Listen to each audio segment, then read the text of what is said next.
Bonjour, alors dans cette vidéo, je vous explique ce que va faire le catalyseur et ou l'inhibiteur sur une réaction chimique. Donc, dans un premier temps, on reprend encore notre graphique de base, qui est notre graphique de notre courbe normale, qui part à 0, 0, avec l'énergie d'activation qui est fixée arbitrairement. Donc, dans un premier cas, on va regarder ce qui se passe avec le catalyseur. Donc, je reviens, je vous rappelle qu'on part toujours à 0, 0, que notre EA est fixé arbitrairement, puis tout ce qui est à droite du EA dans ce graphique-là, c'est les molécules qui ont assez d'énergie pour faire des collisions efficaces. Ce qui se passe, c'est que le catalyseur va avoir un impact sur l'énergie d'activation. Un catalyseur, c'est une substance. Vous êtes rempli de catalyseurs, en fait, dans votre corps humain, qui accélère une réaction chimique en favorisant le complexe activé. Ça devient donc plus facile de faire la réaction chimique. Alors, ce qui va se passer, c'est que le EA va simplement diminuer avec le catalyseur. Donc, j'avais mis arbitrairement 50. Je fais la même chose au niveau arbitraire. Je replace un nouveau EA qui est plus petit à 30. Bien, ce qui se passe, c'est que ma partie assurée va augmenter parce qu'en fait, j'ai beaucoup plus de molécules qui possèdent au-dessus de 30 kJ par mol pour faire la réaction. C'est un peu comme si je diminue la note de passage de 60% à 40%, mais c'est sûr que je vais avoir plus de personnes qui risquent de passer à ce moment-là. Mais je vous le dis, je ne le ferai pas.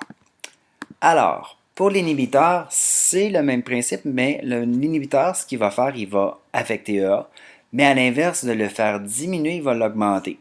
Alors, mon EA qui était de base à 50, que je vais fixer, ben, par exemple, pourrait augmenter à 70. Étant donné que c'est plus difficile d'avoir 70, j'ai moins de molécules qui ont assez d'énergie pour faire des collisions efficaces. Si vous reprenez le même exemple avec vos notes, bien évidemment, si je monte la note de passage à 70, je risque d'avoir moins d'élèves qui passent. Pour ces deux cas-là, l'inhibiteur et le catalyseur, il faut faire attention parce qu'il y a un autre type de graphique où on va pouvoir voir la modification. On se rappelle qu'on avait vu en thermochimie le graphique suivant. On avait l'énergie dans l'axe des Y et la réaction qui se déroule dans le temps. Notre EA, c'était du début de nos réactifs jusqu'en haut.